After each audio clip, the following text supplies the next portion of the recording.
Mil gracias por acompañarnos y sin más preámbulos le cedo la palabra a Ricardo, que como les decía, va a tener dos momentos en su charla de hoy. El primero es el que sería el momento del cuidado para hablarnos sobre el cuidado en las elecciones que se aproximan el próximo domingo. Entonces aquí está su presentación. Vale, bueno, muy buenos días a todos. Vamos a hablar, sigamos. Esto fue algo que hice o sea, les voy a mostrar un informe que hacemos con Leonardo García de la firma Speak sobre un poco las tendencias electorales. Y ya habíamos hecho uno a comienzos de este mes con las encuestas que en ese momento básicamente mostraban como un estancamiento de las cosas a partir del 13 de marzo.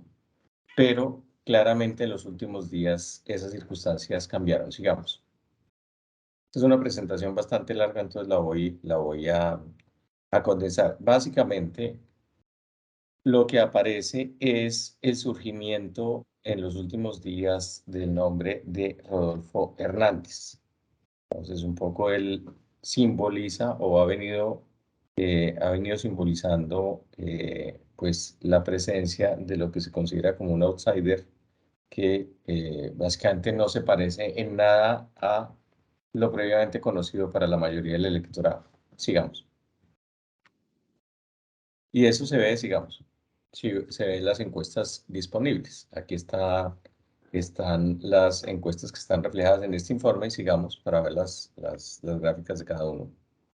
Entonces, fíjense ustedes en el caso de Centro Nacional de Consultoría, pues estos son los datos en los cuales Rodolfo Hernández, que durante mucho tiempo estuvo muy cerca de Sergio Fajardo, aquí se separa, pero todavía pues con un porcentaje de preferencias inferior al de Federico Gutiérrez, digamos. En las tres encuestas que ha hecho el Centro Nacional de Consultoría, estas son para la revista Semana, muestra una foto un poco distinta y mucho más estrecha. Y fíjense sobre todo en la de mayo 19, cómo Gustavo Petro aparece con el 36% de los votos, Federico Gutiérrez con algo apenas por encima del 20% y Rodolfo Hernández pega el gran salto hasta 19%, lo cual lo ubica en un empate con Federico Gutiérrez si uno incluye el margen de error estadístico. Entonces, ¿qué es lo que pasa? Rodolfo Hernández le quita participación a los otros tres candidatos que registran más en las encuestas, es decir, le quita a Gustavo Petro, le quita a Federico Gutiérrez y le quita a Sergio Fajardo.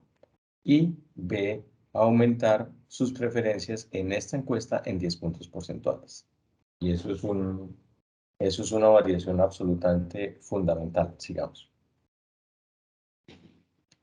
En el caso de la medición que hace Guarumo para el tiempo, pues también ve uno un salto, o sea, la tendencia es la misma, los números son distintos, pero en todos los sondeos las tendencias son las mismas. Y falta la última, creo, sigamos.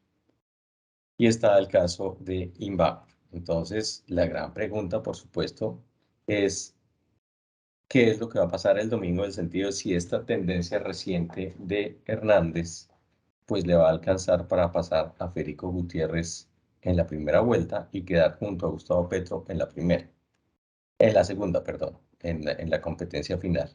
Y lo que muestran ya los sondeos internos que se hacen, cómo funciona este sistema en la última semana antes de las elecciones. Se hace lo que se llama un rolling sample. Un rolling sample básicamente son 500 encuestas diarias, que obviamente es una muestra muy pequeña, pero es una muestra que se toma diariamente. Se agarran 4 días y apenas entra una nueva medición de 500, se elimina el día más viejo. Por esa razón es una muestra rodante, como refleja la expresión. Entonces lo que muestra es la tendencia de crecimiento. Y en el rolling sample más amplio, más reciente, que yo conocí ayer, esa votación mostraba Petro 41, Rodolfo Hernández 29 y Federico Gutiérrez 20. Esos números no los tomen como algo escrito en piedra. ¿Por qué? Porque las características de esa muestra no es ni mucho menos representativa del promedio nacional, está hecha son encuestas telefónicas, sobre todo realizadas en ciudades grandes, pero sí es un indicador muy grande de la tendencia del electorado. Entonces, en ese muestreo, Rodolfo Hernández subió 7 puntos en la última semana, cada vez más. Esto no es para predecir las elecciones, pero simplemente para señalar que su fortaleza en las encuestas creció aún más esta semana, lo cual obviamente es pues una potencial sorpresa electoral de marca mayor. Pues ¿por qué? Porque pues es un candidato que no acude a debates y que adicionalmente pues ha hecho una campaña prácticamente sin salir a la plaza pública a punta de uso de redes sociales, gastándose pues una cifra bastante pequeña.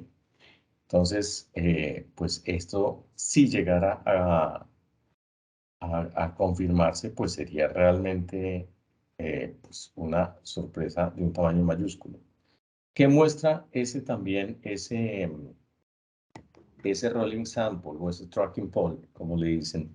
Lo que muestra es que en segunda vuelta, si Rodolfo Hernández pasara a la segunda vuelta, le ganaría a Gustavo Petro. Y muestra que si es Gustavo Petro y Federico Gutiérrez en segunda vuelta, perdón, lo que dije es, si Rodolfo Hernández y Gustavo Petro pasan a la segunda vuelta, gana Rodolfo Hernández. Si pasan Gustavo Petro y Federico Gutiérrez, gana Gustavo Petro. Entonces, digo, más allá de lo que acabe sucediendo, porque una vez más esto tiene un elevadísimo grado de incertidumbre, es absolutamente claro que en la campaña de Petro y en la de Gutiérrez están profundamente nerviosos. Y uno por esa razón entiende por qué hoy Petro, en una entrevista por la mañana, envió un mensaje en apariencia tranquilizador. Si yo llegara a ganar las elecciones, mi ministro de Hacienda sería José Antonio Fama, por ejemplo. ¿Sí? Él está un poco en ese tema de tratar de quitar el miedo. Pero digamos, esas son las condiciones a las que llegamos en esta carrera. Reitero y subrayo por tercera vez. Esto no quiere decir que yo esté pronosticando con absoluta seguridad que quienes pasen la segunda vuelta sean Gustavo Petro y Rodolfo Hernández, pero sí señalo que lo que muestran las encuestas es que el exalcalde de Bucaramanga viene en ascenso. Si eso le va a alcanzar para pasar a Federico Gutiérrez o no, es algo que sabremos el domingo por la noche. Pero pues no por ahora, pero ese es el elemento fundamental de sorpresa, digamos. Entonces un poco la presencia la presentación lo que elabora es en ese tema. Sigamos, María Juana. Entonces, pues lo que muestran diferentes, como dicen, agregadores de encuestas, sigamos.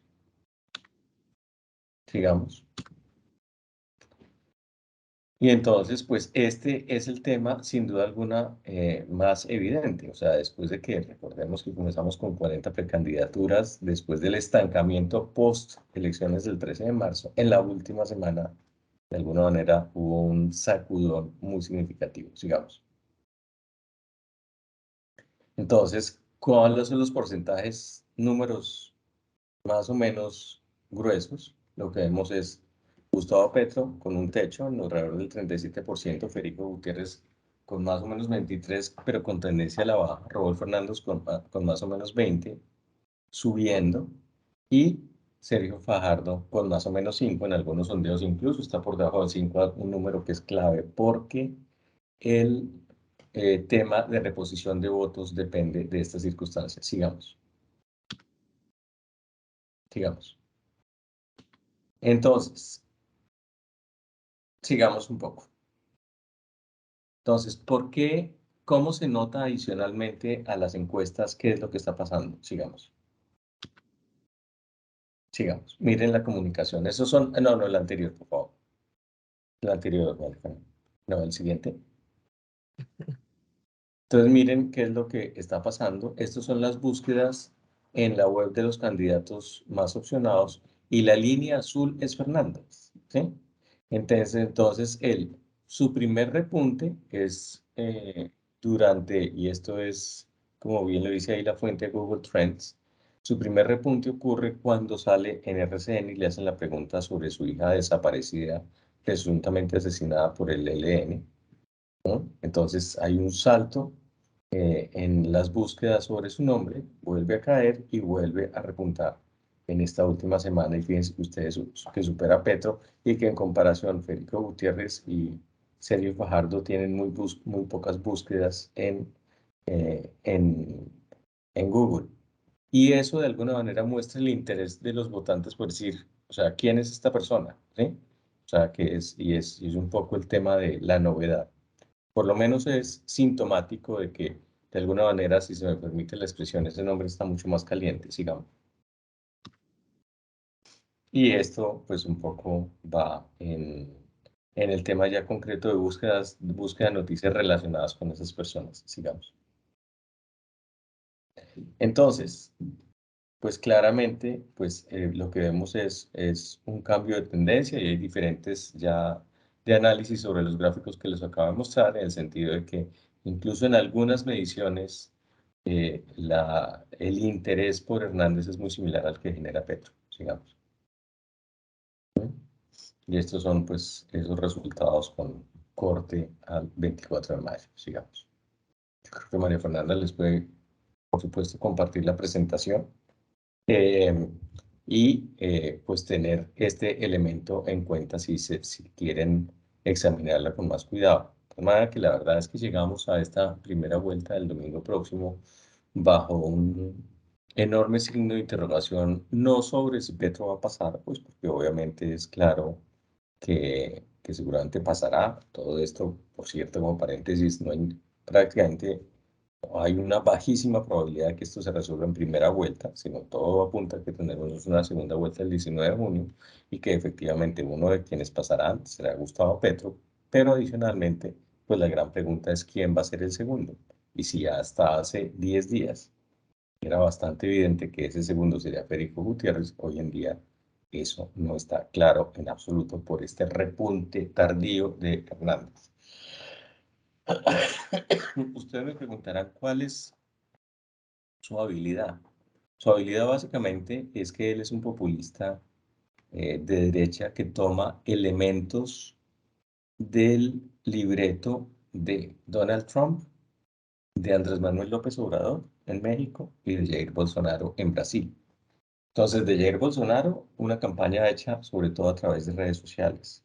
De Trump, propuestas en el sentido de buscar enemigos teóricos con los cuales enfrentándolos se soluciona el problema del país. Entonces él centra su discurso en el tema de la corrupción y dice, como en este país se roban 50 billones de pesos, aquí el problema es que hay plata, pero se la roban, por lo menos. Por lo tanto, yo que he tenido éxito en los negocios y que adicionalmente no necesito dinero porque ya, como él ha dicho, tengo un patrimonio de 100 millones de dólares, por lo tanto, yo garantizo que voy a hacer un gobierno limpio y que voy a evitar o voy a encontrar esos, entre comillas, 50 billones de pesos y con eso voy a financiar mi programa de gobierno.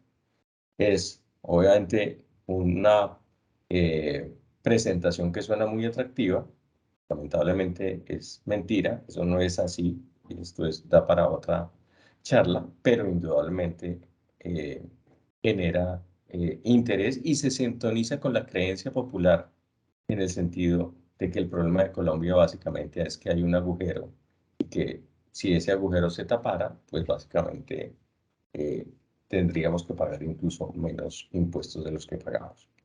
Y el otro tema relacionado con lo que hace Andrés Manuel López Obrador, entonces, por ejemplo, publicó unos borradores de decretos en el sentido de decir que la Casa de Nariño la va a volver un museo, que él ya compró un apartamento en la 94 con novena y que él va a vivir allá con su dinero, que va a reducir sustancialmente la nómina del Estado y que adicionalmente pues va a vender los carros oficiales, les va a vender los carros a los congresistas, cosa que por cierto no puede hacer, pero pues eso no tiene por qué explicarlo. Y en ese sentido también, eso son propuestas muy atractivas porque la gente cree, es decir, aquí no solo se roban la plata, sino que hay un gran despilfarro, este señor tiene la capacidad de hacerlo y es, si se me permite la expresión, un santandereano berraco que va a hacer esto. Y eso, aunque a una parte del electorado le puede parecer inconcebible, ese tipo de populismo que está tan boga en el siglo XXI, pues acaba siendo muy efectivo y eso en parte explica su repunte. Cuando uno mira el programa económico de Hernández, es de lejos de todos el más difuso, el más eh, o el menos preciso de todos, con muy pocas exactitudes. Se sabe en todo caso, pues que ya en el caso concreto de la industria petrolera, pues él no plantea cambios en el modelo, a diferencia de Petro, pero por supuesto, pues siempre la duda o quienes llegaron a conocer cómo se comportó en la alcaldía de Bucaramanga, pues le genera mucha inquietud lo que pueda suceder. Veremos una vez más si la opción que nos dejan para el 19 de junio es entre un populista de izquierda y un populista de derecha. Pero ese es tal vez el elemento más nuevo de la campaña.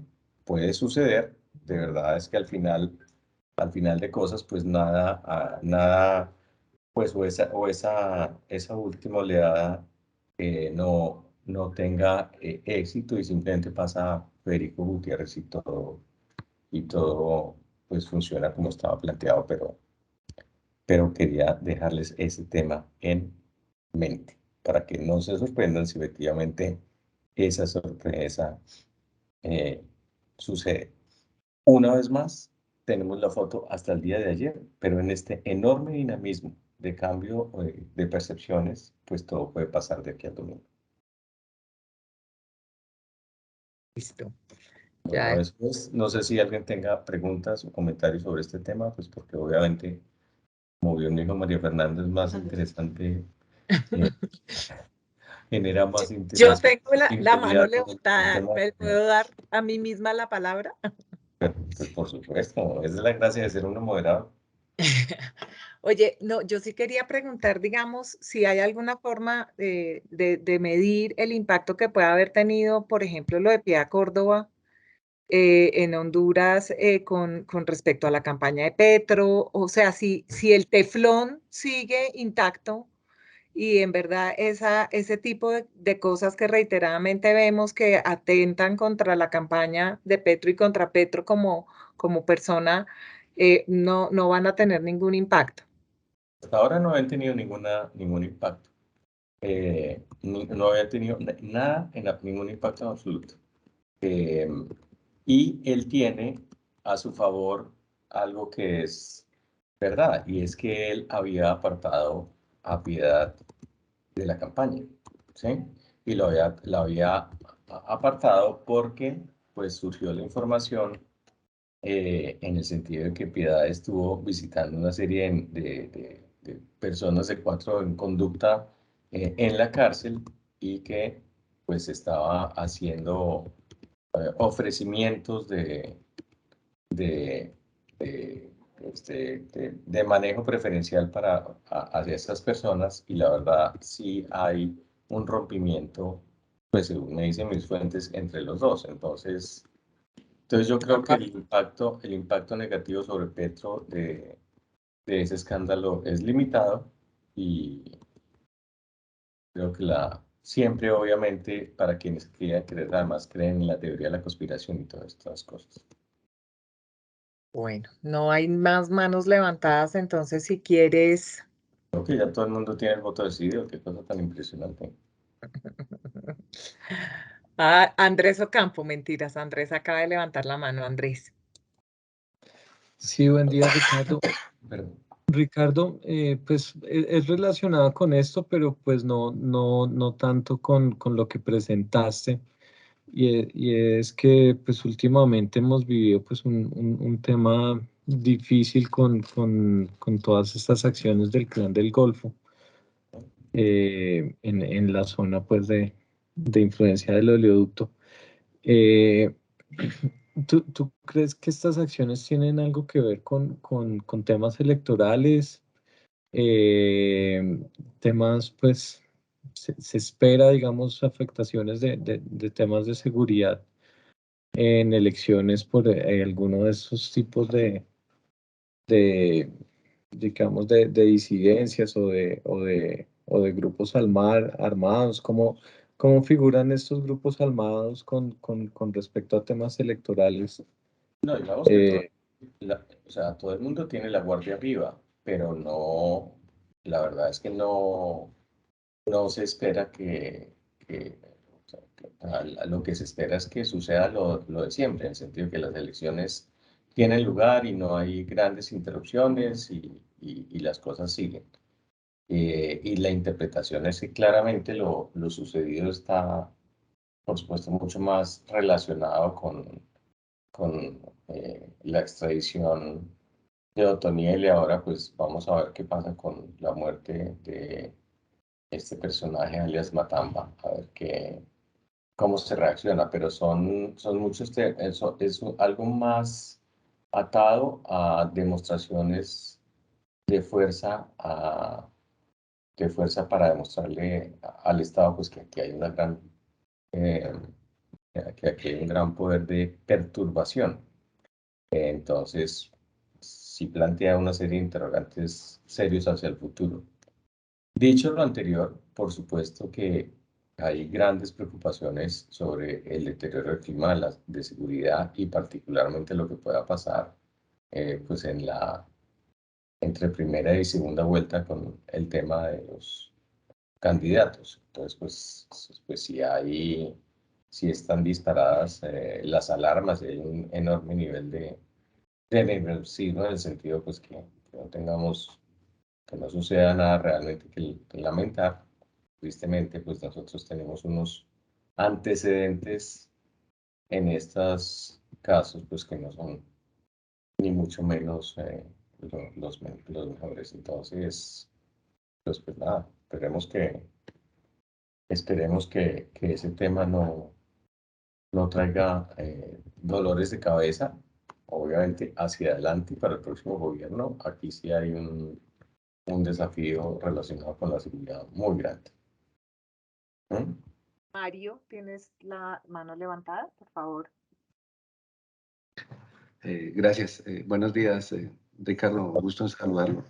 Tengo una duda. ¿Qué opinión le merece, digamos, que en el caso dado que el presidente sea Rodolfo Hernández, el Senado y la Cámara pues no tiene mucha adherencia del partido político de él? Entonces, pues, cómo sería el apoyo para él tomar decisiones, ¿no? Porque No, pues obviamente eso, o sea, después de ver cómo se comportó él con el Consejo de Bucaramanga, pues todo sería, o sea, él obviamente parte de su fortaleza la tomaría antagonizando al Congreso, pues que finalmente pues es una institución claramente impopular. Entonces, pues, ¿no? Pero pues sí genera todo tipo de inquietudes, o sea, genera tipo de inquietudes por su personalidad, por su edad, por la calidad, la poca calidad o profundidad de su programa. Todos esos temas son, o sea, sí disparan las alarmas, evidentemente. O sea, digamos que para los votantes, pues las opciones no son ni mucho menos las ideales, efectivamente, si en la segunda vuelta hay que escoger entre Petro y Hernández.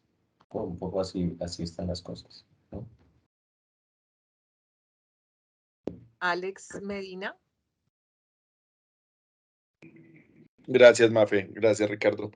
Digamos, basado en esa misma línea de conversación y, bueno, y teniendo en cuenta como las experiencias de los gobiernos que tuvieron tanto Rodolfo como Gustavo Petro en sus ciudades, uno esperaría, esta pregunta es bastante negativa, uno esperaría que los siguientes 4 años haya más enfrentamiento entre los dos poderes, el ejecutivo y el legislativo, con Rodolfo o con Gustavo, porque pues los dos simbolizan, ninguno de los dos tiene control político en el aparato legislativo.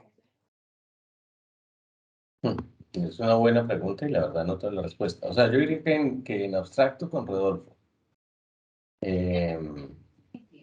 Pero obviamente siempre el caso de Petro, como o sea, que él venga con una propuesta muy audaz y que el Congreso se la tranque, porque toda propuesta, o sea, es claro que Petro, a pesar de que la izquierda ganó participación en este Congreso que comienza el 20 de julio, no tiene la mayoría. Si él llega a chocar con el Congreso, pues acuda también a la presión popular, a la calle, para lograr cambios. Entonces, en cualquiera de los dos escenarios, esa relación entre Ejecutivo y Legislativo apunta a ser muy complicada.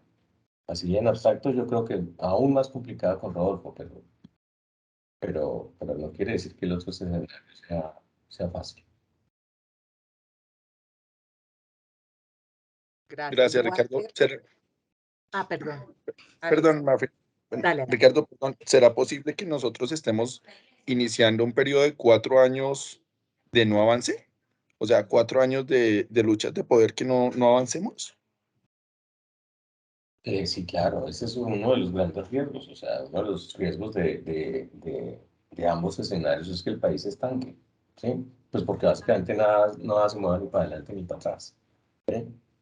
Entonces, obviamente, en ciertos temas de reforma también puede existir la posibilidad de que pues, se nombren, ¿sí?, gabinetes relativamente profesionales y que en el sentido, pues de todas maneras, Colombia si algo lo ha demostrado y esto se ve en las cifras y en la reacción de la pospandemia, ha sido una enorme resiliencia, ¿no? Entonces, siempre las cuentas, o sea, digamos que igual la gobernabilidad no va a ser fácil.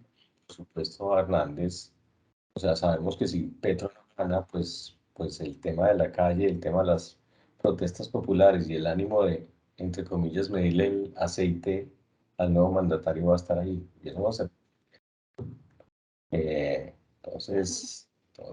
Se abren todo tipo de interrogantes absolutamente válidos con respecto a cómo pueden ser estos 4 años que vienen. Eh, Claramente, dentro del cálculo, Hernández tiene a su favor con respecto a la segunda vuelta un elemento importante. O sea, las encuestas muestran que quienes votan por Federico Gutiérrez no votarían por Petro prácticamente en ningún escenario. ¿Mm? Entonces, él heredaría los votos de Federico Gutiérrez sin ni siquiera tener que cortejarlos, ¿no? Adicionalmente, y a pesar de que tenga una representación menor en las encuestas, Sergio Fajardo está jugado en contra de Petro y, como ustedes saben, intentó hacer algún tipo de alianza con Hernández. Obviamente Sergio Fajardo pensaba que era que Hernández se le aliara a él y no viceversa, pero pues ya en estas circunstancias, entonces digamos que tanto desde el punto de vista del ajedrez político como de las preferencias de los votantes, la probabilidad de que él sea elegido presidente el 19 de junio no es baja. ¿Qué le puede pasar? Pues él es muy dado a decir cosas que no convienen y que tenga una mega salida en falso y que se la cobre el electorado por eso. Pero pues todo eso forma parte de la especulación. Walter. Sí, Ricardo, buenos días para todos.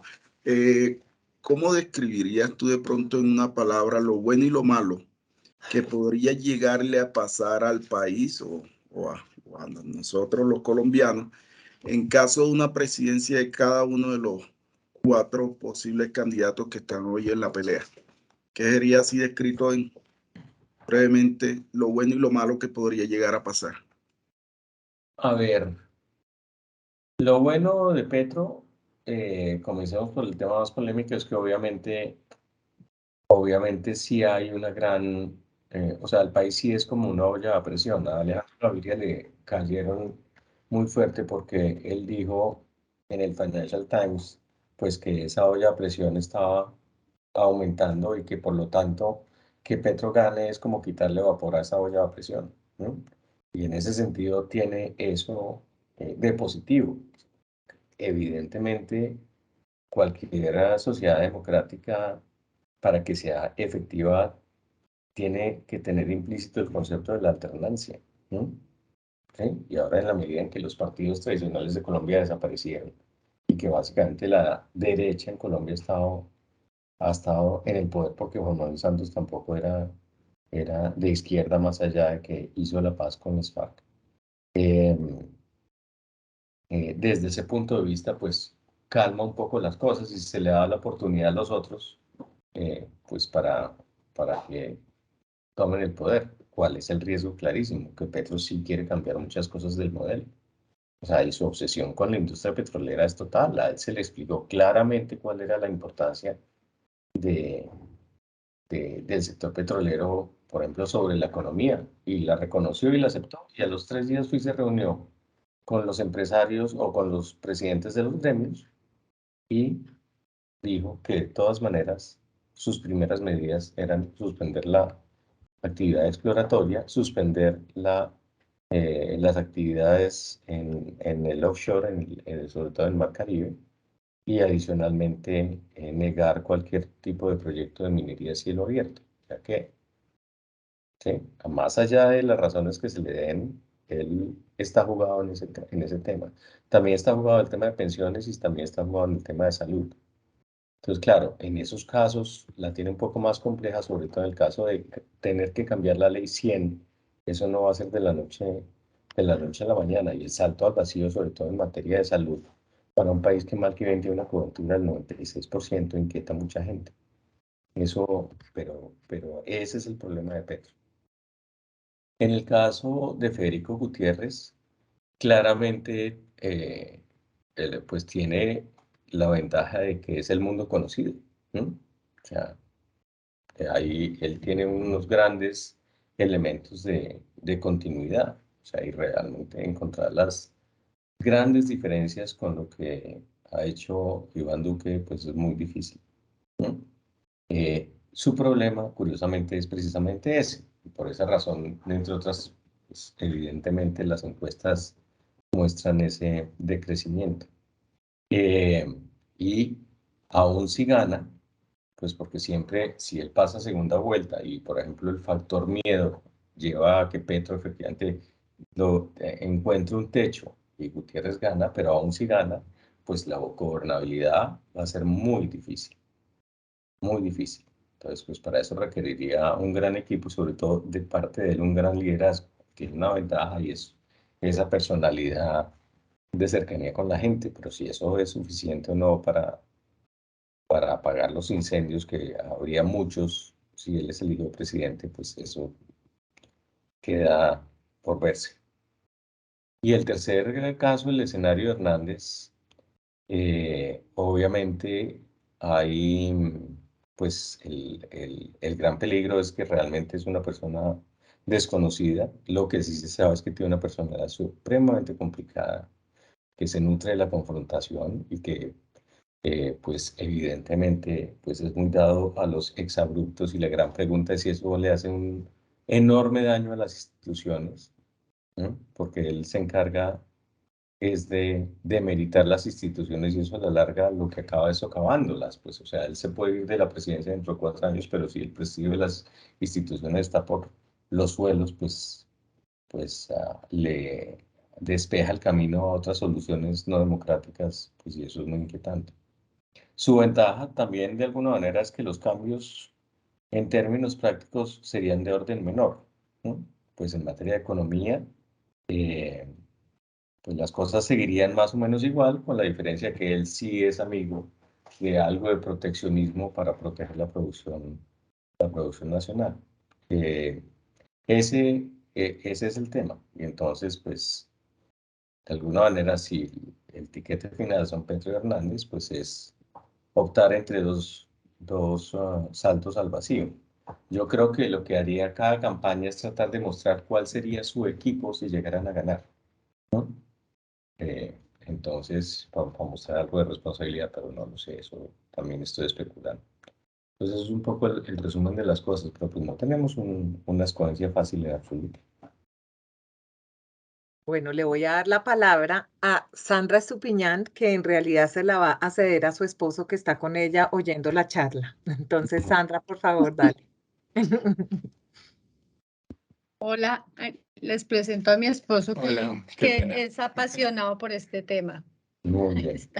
Buenos días. ¿Cómo están todos? Gracias. Bueno, yo también creo que dentro del ámbito de la especulación podríamos seguir mirando un tema que es, dado que Rodolfo Hernández ya lo manifestó, que si no pasaba a segunda vuelta iba a votar por Petro. Entonces, teniendo en cuenta No, esa no, situación. eso él dice que no es cierto. No, pero sí lo dijo y está grabado y lo dijo. Yo votaría por Petro. Bueno, Entonces, me gustaría, o sea, digamos como dice la política es dinámica. es dinámica, sí. Exacto. Pero entonces, ahora ya dice que no, claro. Pero yo creo que dentro de esa misma estrategia con el mismo Petro, están haciendo es la división de los votos posibles para Federico, precisamente impulsando a Hernández en este momento crucial, obviamente, de campaña, ya en cierre de campaña, para dividir en más esos votos y efectivamente que logre llegar la izquierda, que logre llegar Petro, ¿no? Entonces, yo creo que de pronto esa es parte de una estrategia de la izquierda para dividir más los votos y hacer que llegue más rápido la izquierda al poder. Entonces, sí es un gran riesgo no votar precisamente por Federico Gutiérrez, que sería la opción, ¿no? Ay, Dios, adiós. Entonces, digo, más allá del proselitismo y todo esto, digamos que yo lo que digo en estos temas es, uno, digamos, yo no creo en las teorías de conspiración pero pues por supuesto es la valoración de cada uno. Me parecen todas las valoraciones respetables. Yo no creo que eso sea así. Pero mi oficio no es decir lo que yo creo, sino mostrar lo que muestra, lo que reflejan los datos. Y lo que reflejan los datos claramente es una ola tardía en favor de Hernández, pues que está ahí. Eso está demostrada en las encuestas disponibles y adicionalmente está demostrada en el tráfico en redes, en el sentido de que hay mucho mayor interés por el exalcalde de Bucaramanga.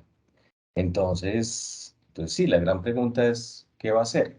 O sea, yo lo que les garantizo es que si pasan Petro y Hernández, Hernández no va a decir, entonces yo declino mi candidatura y que gane Petro. Eso no, les garantizo que eso sí no va a pasar, ¿no? Les garantizo que eso sí no va a pasar. O sea, el que pase va a tratar de ganar sobre el otro. Y más allá de lo que haya dicho en el pasado, es una nueva carrera. Entonces, pues no lo sé. Yo lo que creo, lo que sí, sin dar nombres, lo que sí los invito el domingo es a votar. Eso es lo importante. Entre otras razones, me parece muy importante que haya una segunda vuelta. Y en ese sentido, pues la participación es absolutamente clara. Bueno, y para cerrar el momentote del cuidado, vamos a darle la palabra a Januario y luego darle paso a la exposición sobre Davos. El momento del cuidado, la democracia. Sí, el momentote. A ver, adelante, señor. No, yo creo que aquí era un poquitico también mirar esa parte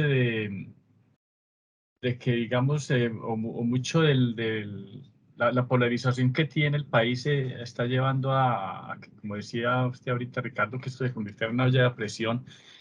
Pero la pregunta es, esa alternancia, a pesar de que usted dice que es buena, uno mira otros países, por ejemplo, como Francia, y creo que por ahí también en Alemania, donde también hay España, que hay partidos de izquierda y de derecha, pero si bien participan, la alternancia no es que sea como mandatoria, sino que ha habido reiterativos eventos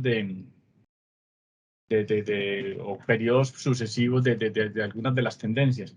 Uno aquí, y yo creo que mucho del miedo de la izquierda está asociada a esos fenómenos que se han visto, pues que todos lo discutimos y que así es como se ha vendido, de que el fenómeno de la izquierda quiere posicionarse y quedarse del todo. Digamos que uno en Venezuela lo logró, en Cuba pues está desde hace tiempos, pero en Ecuador no lo logró, en Argentina creo que hubo como una especie de transición de alternancia ahí, y otra vez está como otra vez hacia la izquierda. Esos fenómenos en Colombia, yo no creo que estuviera como tampoco el ambiente como para que se diera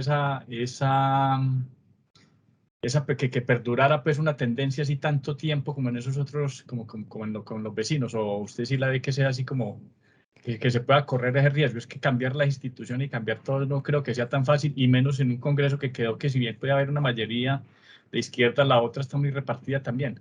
Y hay esas alianzas y esas cosas son necesarias y requeridas para gobernar. Digamos que esto forma parte de la charla dentro de un mes, cuando ya sepamos el resultado. Yo lo que creo es que si gana Petro, o sea, creo que gane cualquiera que gane, la diferencia del triunfo va a ser relativamente pequeña. Entonces, ese tema del mandato popular es muy importante. Chávez pudo hacer lo que hizo en Venezuela porque ganó con el 80% de los votos. ¿Sí? Aquí no hay ninguna posibilidad de que el triunfador el 19 de junio gane con el 80% de los votos. O sea, vamos por una elección que muy probablemente va a ser 52-48, 53-47, más o menos, sí, el electorado partido por la mitad. Y eso le limita el margen al gobierno que llegue, en el sentido de si quiere hacer un cambio institucional profundo, se lo limita totalmente. Es que una cosa es tener la legitimidad con el apoyo prácticamente cerrado de la población, y otra hacerlo con la mitad, en contra de la mitad del país. Entonces son mucho más complejos de lo que parece. El otro tema es que, claro, ahí en la historia de América Latina ha habido países con más talante democrático que otros. O sea, sí, Lula perdió y finalmente sacaron a Dilma Rousseff, y Bolsonaro es un espanto y le encantaría cambiar las instituciones para quedarse, pero digamos, ahí más o menos el sistema está funcionando. ¿Sí? Y en Ecuador, Correa hizo todo lo posible por quedarse, pero se acabó yendo. ¿Sí? Claro, obviamente hay otros salvajes como Daniel Ortega, pues que se entronizaron ahí. O sea, pero no, la generalización me parece muy complicado. Yo encuentro más o menos todas diferentes matices, y yo sí pienso que en el caso de Colombia no es fácil que las cosas, o sea, que ese escenario, básicamente que Petro llegó, cambió la constitución y se quedó por siempre en el poder, pues es que no lo veo. O sea, no lo veo pues porque eso presume que todos los demás básicamente nos vamos a quedar cruzados de brazos y dice, ah, bueno, nos parece muy bien. No, eso no es tan sencillo. O sea, como lo está demostrando el caso de Boric en Chile. Llegó con unas expectativas inmensas, y no, en la historia de la democracia chilena no existe ningún presidente cuyos índices de aprobación hayan caído en picada en los 2 primeros meses, como le pasó a él. Es más, hoy en día, esa constitución de Chile, si la votación fuera mañana, la gente la rechazaría. Y Boric tiene su proyecto político atado al paso de la Constitución. ¿Sí? Pues yo no sé si lo logro o no, pero donde pierda la Constitución, pues Boric queda, como se dice, herido en un ala políticamente por el resto de su mandato. O sea, por 3 años y medio, digamos. A los 6 meses ya queda. Entonces, y obviamente, pues porque es que los electorados son volubles y cambiantes. Y además, cuando vienen con esas expectativas, y parte del peligro además de prometer tantas cosas, es que las impaciencias de la gente, el gobierno llega, no entrega resultados y el péndulo se voltea rapidísimo. Entonces también la gobernabilidad y la capacidad de introducir cambios es bastante limitada. Entonces, no, a mí lo que me afanan cosas, por ejemplo, en el caso del escenario que gane Petro, por ejemplo, el aumento de la guerra sucia, ¿sí? En el sentido de que el tema de la violencia vuelva a surgir, porque entre otras, básicamente, por ejemplo, en Chile ha sido muy complejo el deterioro de los índices de seguridad. Obviamente no tiene comparación con lo que pasa en Colombia, pero en Chile se han deteriorado tremendamente los índices de seguridad, y parte de lo que uno habla con los analistas es que, claro, las fuerzas del orden que fueron atacadas por la que era la oposición durante años, pues cuando llegó la oposición al poder dicen, no, claro, aquí estamos, pero tampoco se lucen en su labor. Y entonces que en el caso, por ejemplo, de Colombia, básicamente, pues el ejército, pues no baje los brazos, porque tal vez es una expresión muy fuerte, pero sí haga mucho menos de lo que le corresponde, un poco como muy guardadas proporciones le ha sucedido a Claudio López en Bogotá. Ve las lecturas de que le ha pasado con la seguridad en Bogotá y la percepción es que la policía, que ha sido antagonizada por la alcaldesa desde el comienzo, pues básicamente tampoco le mete tanto la ficha al oficio. Entonces, esos temas, por ejemplo, a mí me inquietan en ese escenario, que comience obviamente también, no sé, un paro de transportadores, ¿sí? Y comienza a subir ahí sí la presión, curiosamente. En teoría Petro llega, supuestamente liberaría la presión, pero la presión interna comienza a subir de tal manera pues, que todo se vuelve mucho más complejo. Todos esos temas de análisis son válidos. O sea, por esa razón, en cualquier escenario, pues el resultado probable del 19 de junio me deja inquieto. Yo no, o sea, le veo unas ventajas y yo, por ejemplo, o sea, ya claramente yo jamás votaría por Petro, me parece, no me gusta, pero sobre todo no es ni siquiera por el tema de sus ideas, sino porque recuerdo el desastre que fue como alcalde de Bogotá y me sorprende mucho los testimonios de la gente que ha sido cercana a él y hablan de lo mala persona que es. Esos temas me inquietan. Un poco las calidades inherentes del... Pero claramente, de todas maneras, las otras opciones, no estamos escogiendo entre turbulencia y tranquilidad. Vamos a tener turbulencia en cualquier sentido. Ok, gracias, Ricardo. ¿Nos fuimos para Davos? Pues miremos un poco, salgamos, o sea, yo creo que es sano salir un poquito de lo que, ahí sí que de la olla a presión de nuestra realidad y mirar un poco de lo que ¿Ahí está están sucediendo. viendo la pantalla? Yo sí. Ok.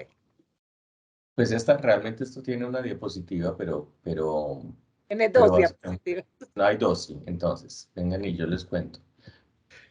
No, una de las cosas que me impresionó pues, al ir a Davos es el inmenso divorcio de la lectura que uno tiene cuando vive en Colombia y cuando viene a un evento de este tipo. ¿No? O sea, pareciera que viviéramos en dos planetas distintos, ¿no? Que obviamente, por supuesto, uno se entera de las noticias internacionales y todo, pero, o sea, estamos totalmente concentrados en nuestra realidad y le prestamos muy poca atención a lo que está pasando por fuera. Y si bien en el mundo hay muchos eventos en los cuales pues, se miran las cosas, yo que llevo creo que 9 o 10 años yendo a Davos, nada se le parece.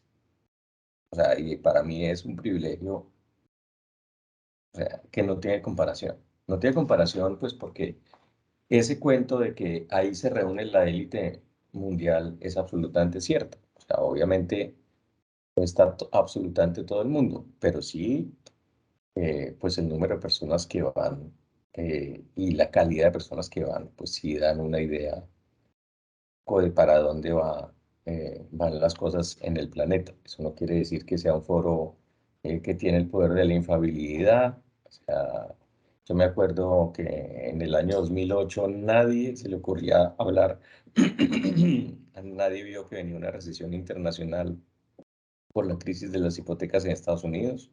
Yo estuve en enero del 2020, cuando ya se comenzaba a saber que había un virus en China que comenzaban a cerrar la ciudad de Wuhan y la tranquilidad era total, era decir, sí, esto va a ser como la gripe aviar o algo así, esto pues lo vamos a contener y no va a pasar nada y nos veremos dentro de poco, pues sí, 2 meses después estábamos todos en cuarentena.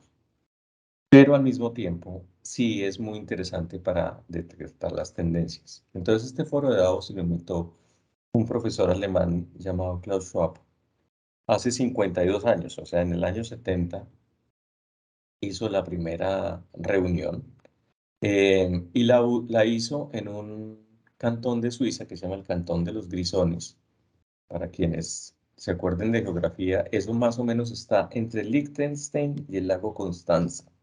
O sea, cerca de la frontera con Austria y pasando el lago, Alemania está del otro lado. O sea, es en la esquina más occidental. Más ¿De qué? occidental. Para ¿Sí? la de comunicación de la máster. ¿Cómo? Alguien abrió el micrófono. Yo pensé que alguien quería contar la historia de Davos, pero bueno, entonces lo que decía es que entonces está localizado en ese sitio y básicamente Schwab comenzó con un proyecto mucho más académico, que era básicamente sentar en los momentos en que todavía la Unión Europea no había nacido, que existía la Comunidad Económica Europea, sentar a una serie de personas pues a hablar un poco de cómo estaban las cosas y el futuro mucho más orientado en temas de integración europea, y el evento se le fue creciendo y ya para mediados o finales de los años 70 comenzó a tener un carácter mucho menos europeo y más global realmente, mucho más del hemisferio norte. Recordemos que en ese momento pues existía la Unión Soviética y la cortina de hierro y China seguía bastante cerrada, y con el paso de los años se comenzó a abrir hasta el punto que pues el número de asistentes a las ediciones más recientes era de unos 4.500.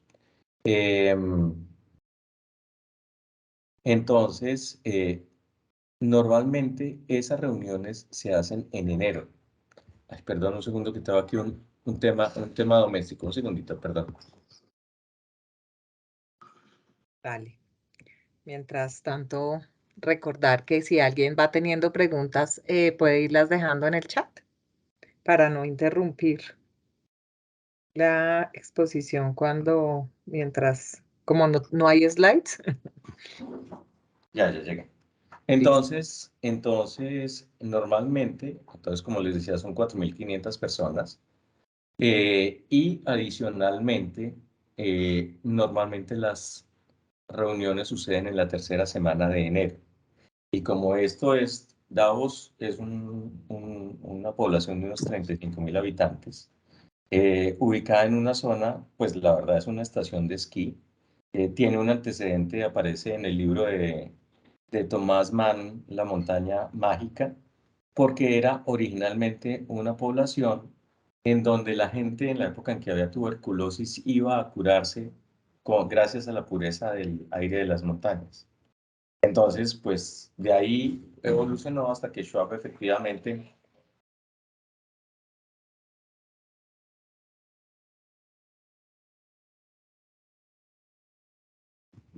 Entonces, obviamente, pues todo este tema de su pasado, porque la población pues tenía muchos, entre comillas, sanatorios, muchos hospitales para los enfermos de tuberculosis, y estamos hablando de comienzos del siglo pasado.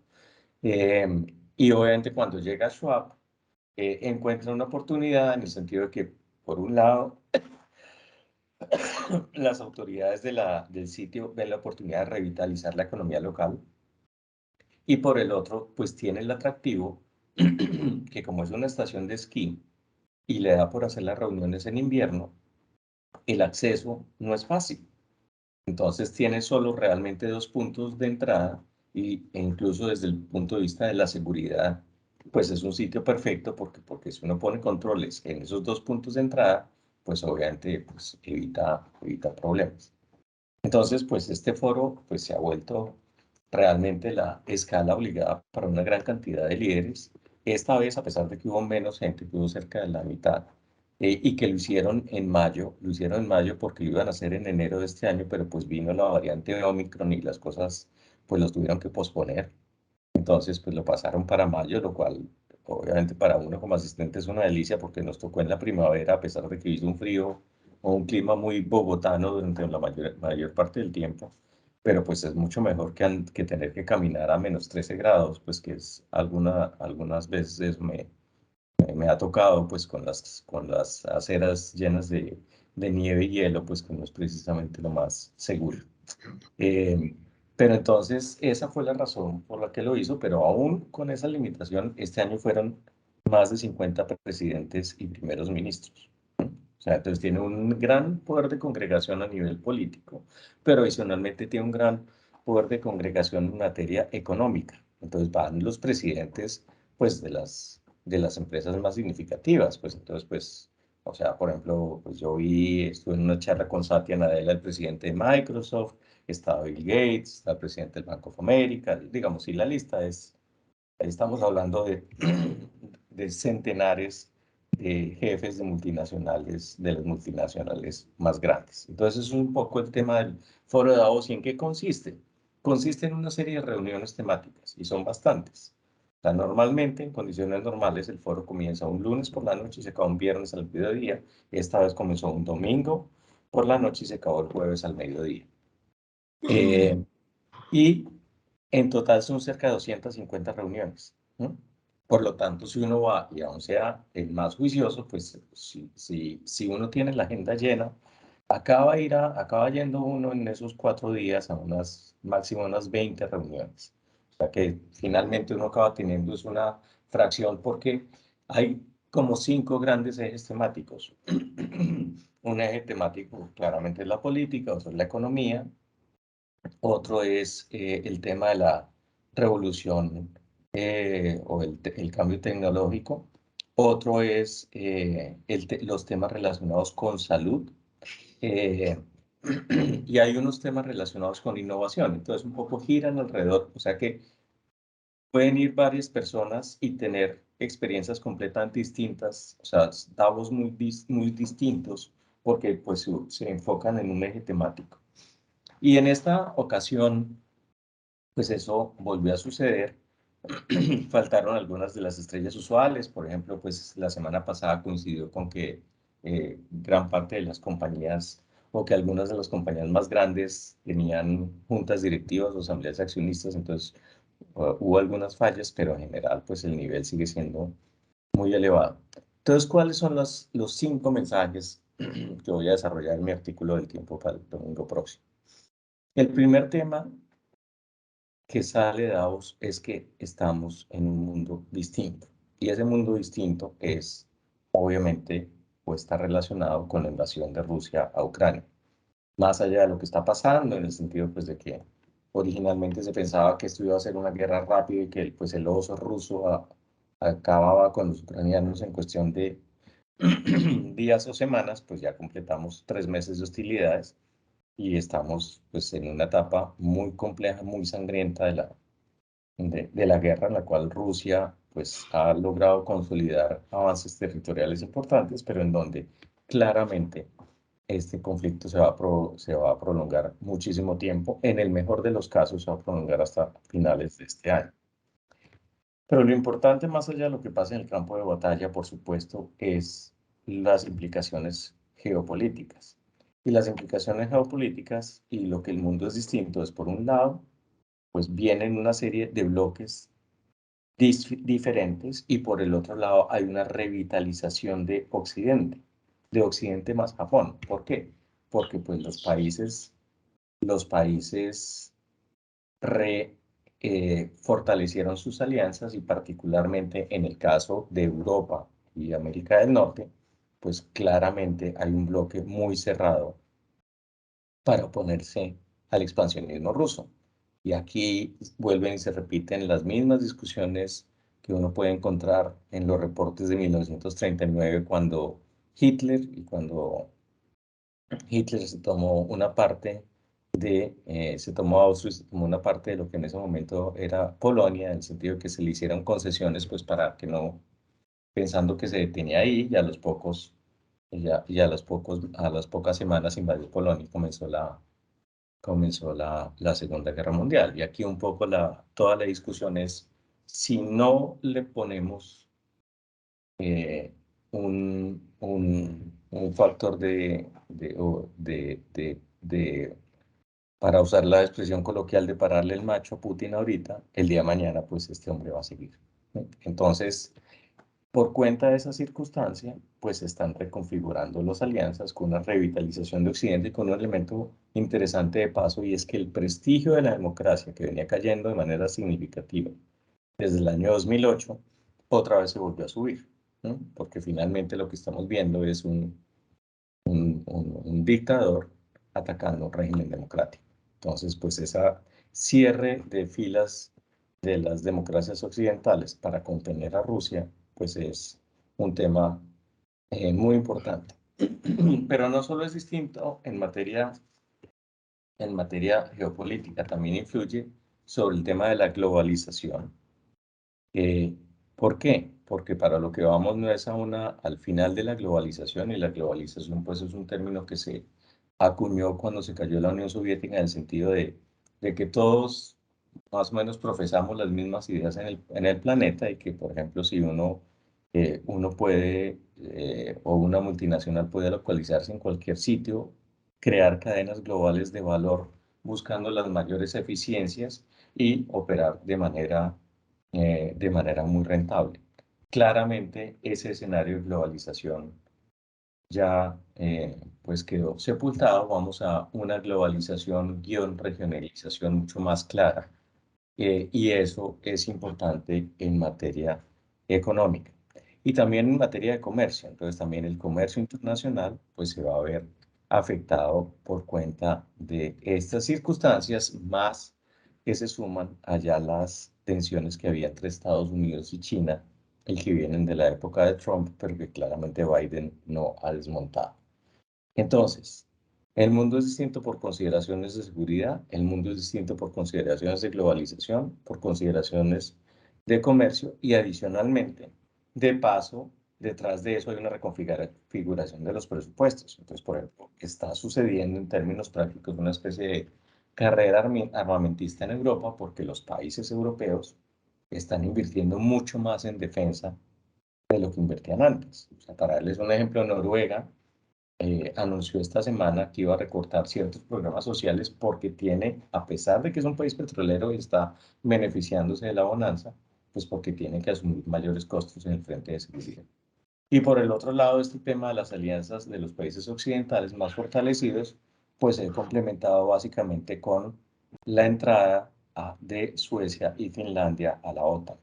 O sea que una vez más se traza una línea mucho más clara frente sobre todo a Rusia, pero pues con una cantidad de incógnitas todavía no resueltas. El segundo tema es que la economía está en problemas. Vamos, que ya la economía, ya frente a la percepción que había, en el sentido de que íbamos a ver una reactivación rápida después de la pandemia, pues sí que ante pues la disminución de las restricciones, pues cuando los contagios comenzaron a bajar, sobre todo en Occidente, pues claramente eso no está pasando. Y no está pasando porque hay unos problemas de abastecimiento, básicamente relacionados con la oferta, que de un lado le ponen un palo en la rueda a la actividad productiva, y sobre todo tiene que ver con el tema de disponibilidad de insumos energéticos y eventualmente de alimentos. Y por el otro lado, hay un tema de exacerbación de tensiones económicas que ya venían de antes, y en particular el tema de la inflación. Entonces resulta que estamos en la inflación más alta de los últimos 40 años en el mundo.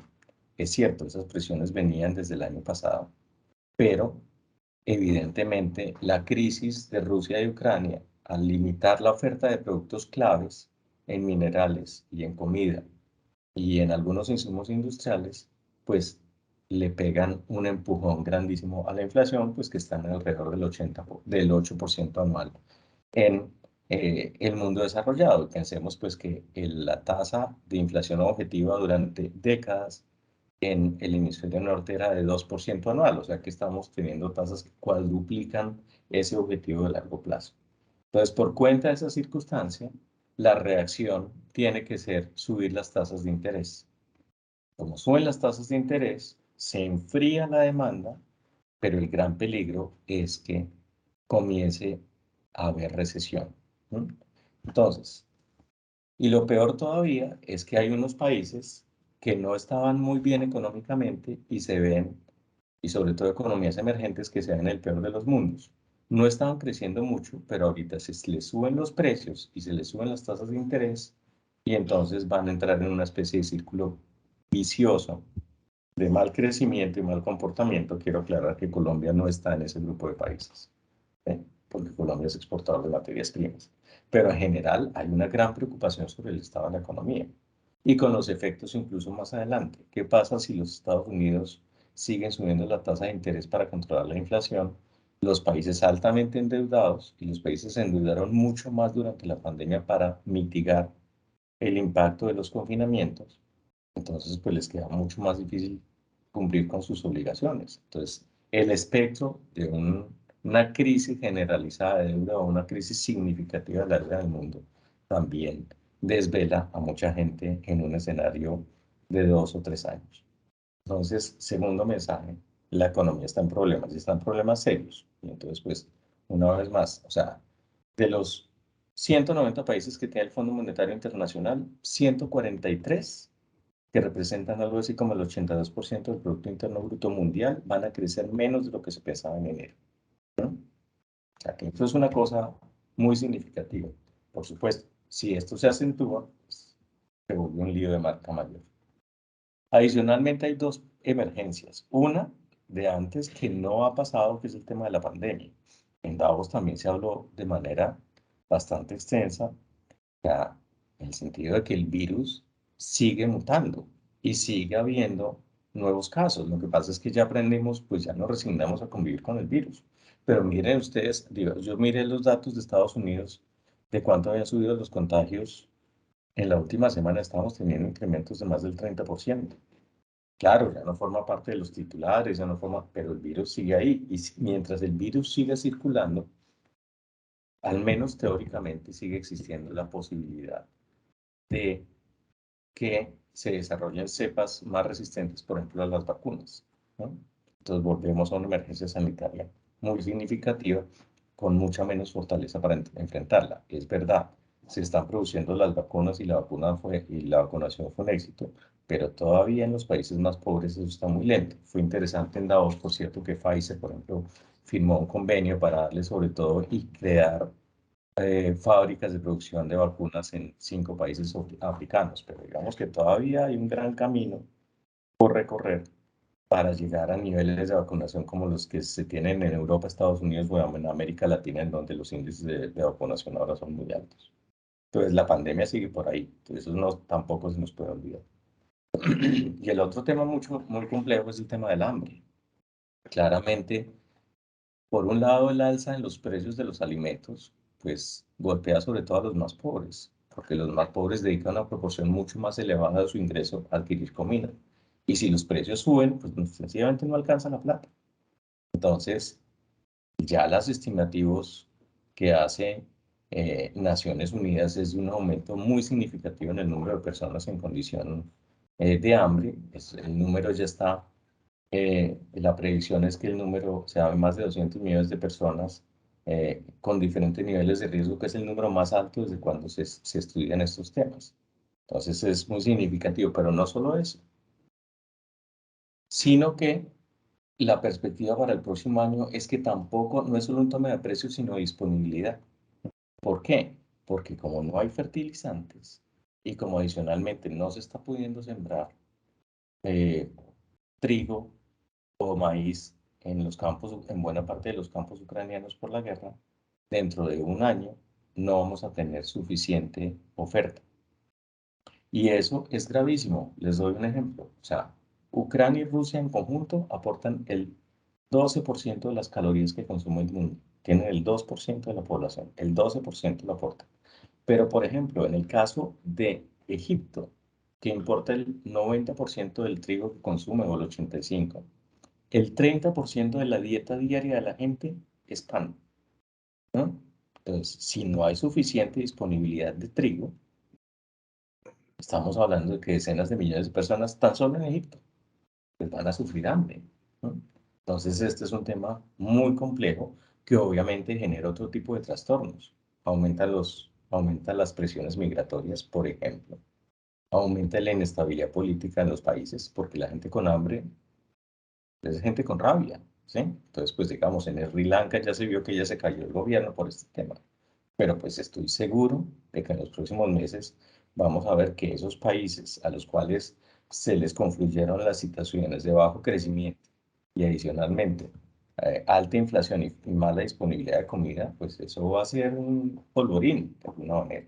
Entonces, ese es el tercer elemento de que las emergencias siguen ahí presentes. El cuarto es que en medio de todas estas cosas, pues hay una tendencia que sigue, que es este cambio tecnológico y el tema del futuro del trabajo. En Davos se habló de que la perspectiva es que hay que reentrenar a 1.000 millones de personas. No es que no vaya a haber empleo en el futuro, ¿sí? O sea, porque recordemos, digamos, cuando apareció el vehículo a motor y la gente dejó de moverse en carros o en coches de caballos, pues no aumentó el desempleo, ¿eh? Sino simplemente la gente aprendió a hacer otros oficios. Pero aquí también se necesita que la gente comience a aprender a hacer otros oficios, pero necesita ser reentrenada. Y una vez más, estamos hablando de 1.000 millones de personas.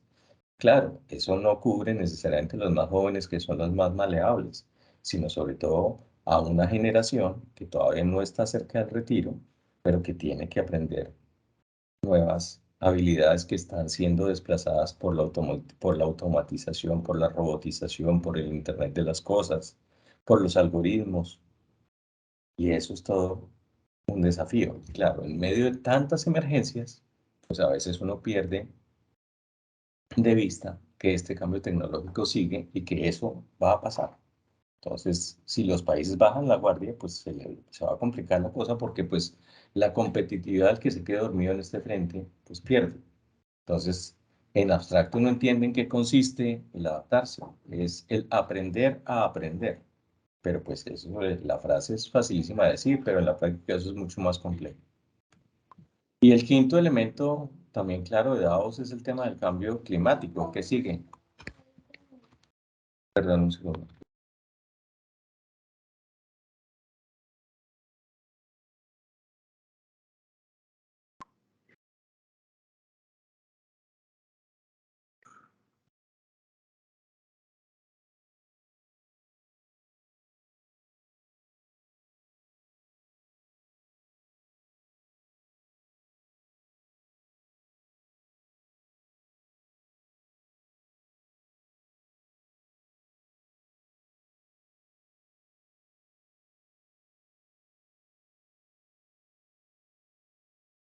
Vayan haciendo sus preguntas en el chat.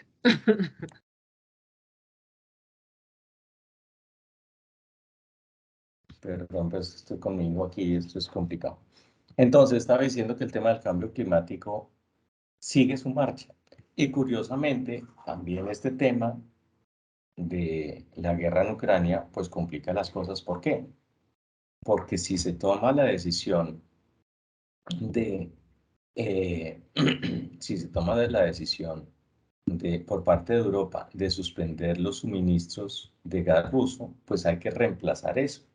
Pero adicionalmente hay que reactivar, por ejemplo, el uso de fuentes de energía más, entre comillas, sucias, ¿sí? Y ese es el caso del carbón. Entonces, por ejemplo, ya Alemania anunció que pues el desmonte de sus plantas de carbón se demora. Y recordemos pues que una planta de carbón emite 4 veces más CO2 a la atmósfera que, por ejemplo, una termoeléctrica a base de gas.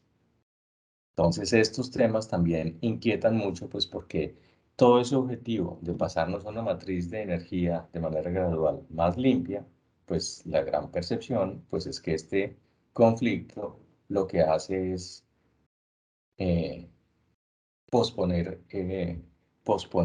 ciertas decisiones, mientras pues evidentemente todo este proceso del calentamiento global sigue. Entonces, o sea, todo el mundo habla de la inmensa amenaza que significa el cambio climático, pero de alguna manera aquí lo urgente no da tiempo para lo importante, porque claramente, pues de todas maneras ya a nivel de poblaciones, pues hay una gran presión pues para que siga habiendo abastecimiento de energía.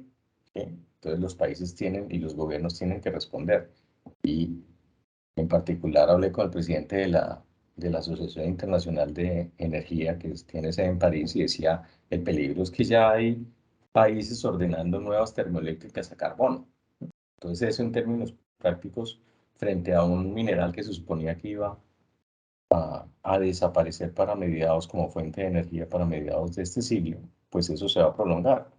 Pues claro, obviamente pues a Colombia a lo mejor eso le conviene, pero desde el punto de vista del impacto ambiental y de la inmensa amenaza que eso significa si todos estos pronósticos que hacen los científicos se convierten en realidad, pues es muy inquietante. Entonces, ese es el quinto mensaje y que estamos de alguna manera en una especie de paréntesis con respecto a las acciones frente al cambio climático, pues que son también un campanazo de alerta. Entonces es curioso porque, como bien lo decía una nota en el Economist, es curioso porque claramente en Davos el ambiente de volverse a encontrar pues mostraba pues a la gente pues, muy satisfecha un poco de volver a la presencialidad y evidentemente sí hay cosas que la virtualidad es imposible que reemplace como el contacto personal.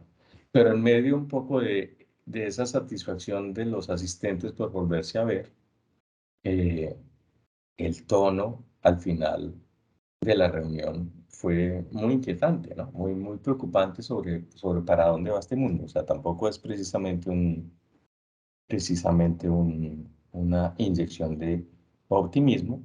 Y ya hablando como ciudadano colombiano, por supuesto a uno le genera inquietud que en medio de toda esta discusión que acabamos de tener, nos estemos perdiendo de la foto de todas estas tendencias. Claramente Colombia, pues esta circunstancia la ha beneficiado en el corto plazo, pero podría ser una enorme oportunidad de desarrollo para Colombia en el mediano y el largo plazo, pero pues si estamos distraídos con las preocupaciones nacionales, pues obviamente se nos va a pasar esa oportunidad.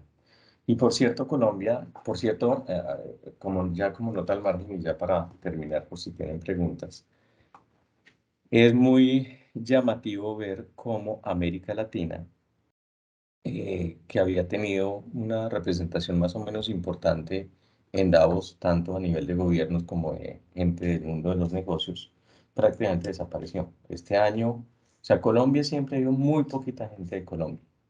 Han ido normalmente los presidentes, o sea, incluso antes de Álvaro Uribe, iban los presidentes a Davos, pero pues Álvaro Uribe iba Juan Manuel Santos, Iván Duque tampoco falla.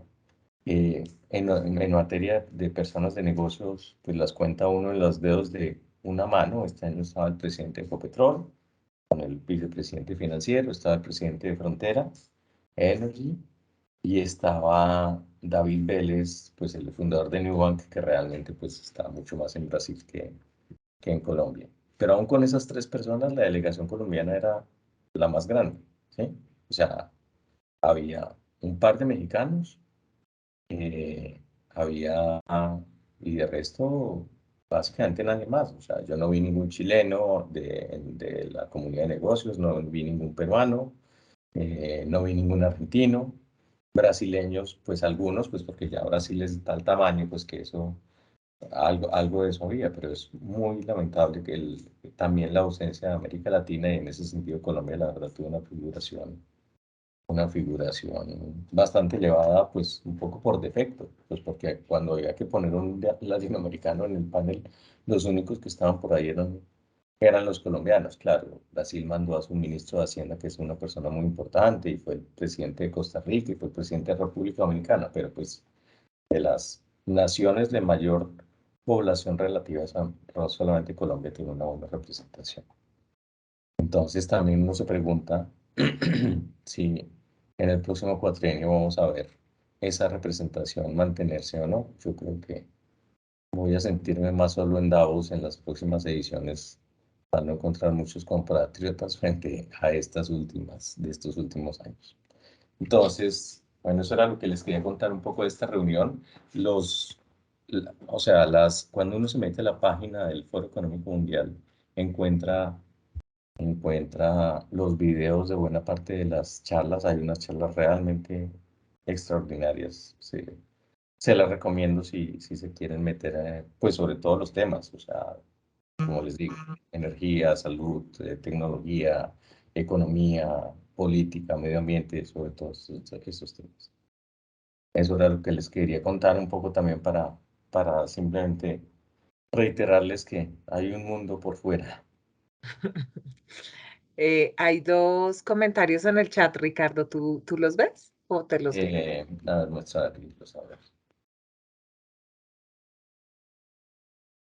El tema de la ciberseguridad no es absolutamente cierto. O sea, el tema del cibercrimen es una de las grandes pesadillas, y lo que uno ve en los aumentos de,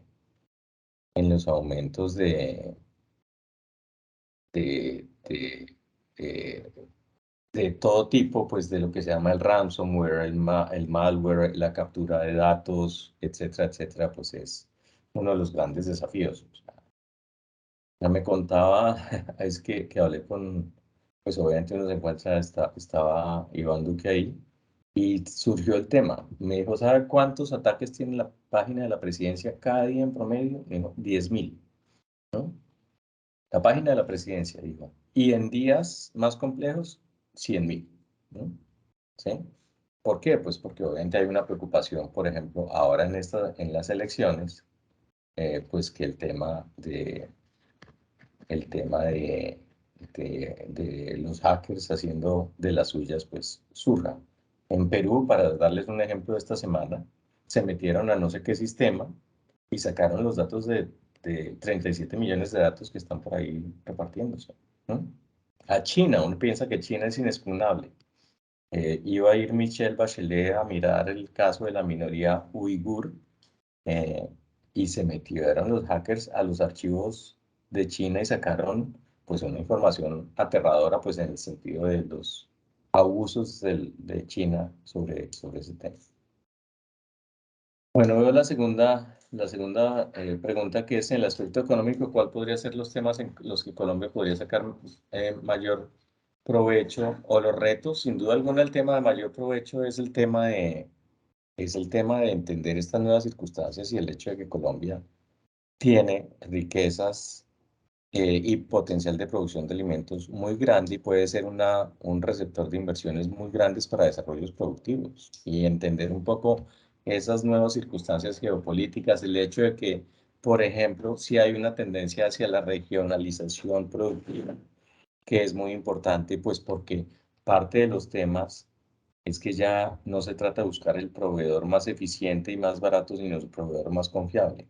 Y si algo dejó en claro, no solo la guerra en Ucrania, sino particularmente todas las limitaciones en China asociadas al COVID, que han llevado al cierre de los puertos, pues es que de nada sirve tener un proveedor muy barato en China si resulta que el contenedor le dura 3 meses parqueado, pues porque el puerto está cerrado, porque hay tal atraso en los despachos, pues que se pierden las ventas. Entonces, por esa razón viene una relocalización de facilidades de producción, que es muy importante, y el reto para Colombia es darse cuenta de eso y aprovecharlo. Bueno, no sé si Una vez más, la pregunta es si estamos mirando lo que está pasando por fuera. sí. No sé si alguien más tenga pregunta. Ah, ahí hay otra pregunta en el chat, Ricardo.